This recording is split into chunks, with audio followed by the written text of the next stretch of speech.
దగ్గు కానీ స్క్వీజింగ్ ఎక్కువగా వాళ్ళు ఇది చేయటం కానీ చేస్తూ ఉంటారు కదా! ఇది ఎంతవరకు మనం ఆస్త్మా లక్షణాల కింద మనం తీసుకోవచ్చు? చిన్న పిల్లల్లో కానీ, పెద్దవాళ్ళలో కానీ? అంటే దగ్గుగానే, ఆయాసం రాగానే ఆస్తమా అనలేము.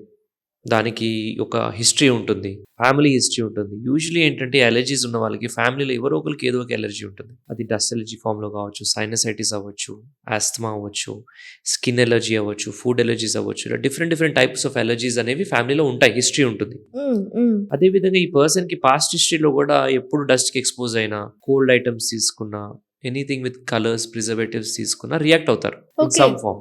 అంటే జలుబు కెమికల్స్‌ని రావడము, మనం డైరెక్ట్‌గా తీసుకున్నా కూడా మనకు ప్రాబ్లమ్ ఉంటుంది. ఒకవేళ ఫుడ్ అలర్జీ కలర్స్ అవన్నీ గూడా కెమికల్సే కదా! Preservatives. So, all these will effect few people. So, okay. ఆ బ్యాక్‌గ్రౌండ్ ఉంటుంది. ఏదో 1 డే, 2 డేస్‌లో వచ్చేదాన్ని మనం అలర్జీ, ఆస్త్మా లాగా గుర్తించకూడదు. ఇది ఒక హిస్టరీ ఉంటుంది. ఒక ప్యాటర్న్ ఉంటుంది. సో, యూజువల్లీ ఏంటంటే ఇప్పుడు చలికాలం అండి. చల్లగాలికి కూడా దగ్గు రావచ్చు. ఇంతకుముందు ఆస్త్మా లేని వాళ్ళకి కూడా రావచ్చు. Any person can get cold. ఎందుకంటే చలికాలంలో వైరల్ ఇన్ఫెక్షన్స్ కూడా ఎక్కువుంటాయి.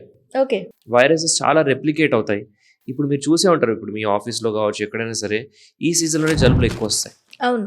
That is 1 because of cold weather. Number 2 because of smog. Number 3 because of viruses. వైరసెస్‌కి ఈ వెదర్ చాలా ఇష్టం.